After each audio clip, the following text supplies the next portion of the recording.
لسان الذي يلحدون إليه أعجمي وهذا لسان عربي مبين إن الذين لا يؤمنون بآيات الله لا يهديهم الله ولهم عذاب أليم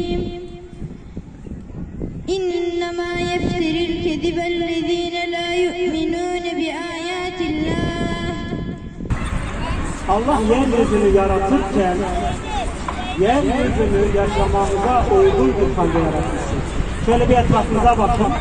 Dağıyla, taşıyla, şu yerdeki otlarıyla ve çevredeki şu eşyalar ve soslarla dikkat ettiğinizde şunu fark edeceğiz ki hakikaten çevremiz tam bir şekilde düzenlenmiştir.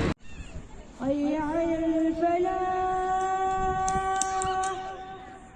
hayya alel felah. Allahu ekber, Allahu ekber.